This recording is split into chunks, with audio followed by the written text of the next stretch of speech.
అంబులెన్సా? ఇది ఎప్పుడు చేసావు? నీకు సరిపోయినవి చేసుకుంటున్నావు ఈ అవతారానికి తగ్గట్టు అంబులెన్స్ ట్రక్ అంటే.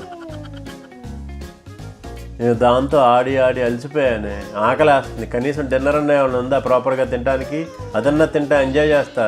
బిట్టు పర్పుల్ ప్లేట్లో పావు బాజీ అడిగింది. సో ఆబ్వియస్గా దెబ్బ తగిలింది కదా, దానికి ఇష్టమైనవి చేయాలి కదా, అదే చేశా. తీసుకెళ్ళావుగా వాకింగ్కి, కేర్ఫుల్ అని చెప్పా. ఐ డోంట్ కేర్ అన్నారు. ఏమైంది? ఇప్పుడు కేర్ చేయండి. తెప్పింది చాలులే.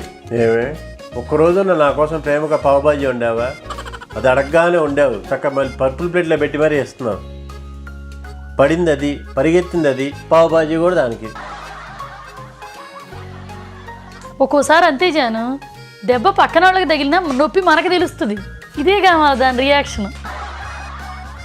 పిల్లలు ఇంకా అలా చూడటం ఆపేసి దానికి పావుబాజీ నేనే తెచ్చిస్తాను. నైట్ షిఫ్ట్ నీదేగా, దానికి డిన్నర్ పెట్టి పడుకోబెట్టా, నీ జావే.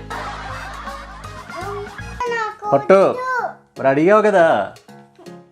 అలా స్పూన్లో బన్ను పెట్టి పెడితే ఎవరు తినరు, మనిషి అన్నవాడు పారిపోతాడు. అది చేత్తో ఒకరికి ఇచ్చి స్పూన్తో పెట్టు. సరే పట్టు పెట్టు. అడిగావు కదా పెట్టు. నువ్వు తింటేనే మాకు ఇది, లేకపోతే మాకు కూడా పెట్టదు పావుబాజీ. ఏంటో అది ఎప్పుడు కరెక్ట్గానే ఆలోచించావు. అది తింటేనే మీకు ఫుడ్ ఇవ్వాలి, లేకపోతే ఎవరిని తిన. మరి దెబ్బ తగిలింది దానికి కదా.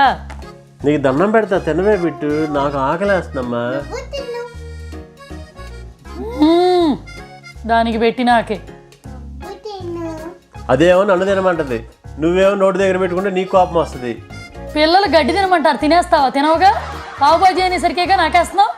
పావుబాజీ చూస్తే టెంప్ట్ అవుతుంది, తింటే నీ కోపం వస్తుంది, తినపోతేనేమో వద్దు. మరీ అంత స్కూల్ పిల్లోళ్ళలాగా యాక్ట్ చేయటం ఆపేసి దానికి పెట్టి నాకే మీకు ఫుడ్. అది ప్రేమగా తినమంటుంది. అది రేపు గడ్డి కూడా ఇస్తుంది, ప్రేమగా తింటావా? దా పడుకుందావరా, నైట్ అయింది. ఇంకా ఏంటి నో. Good night bit. అమ్మయ్యా ప్రశాంతంగా టీవీ పెట్టుకుంటా. కమింగ్. ఏమైంది బిట్టు, ఎందుకు లేచా? ఇప్పుడు వాకింగ్కి ఎలా వెళ్తాం నైట్ అయిపోతే?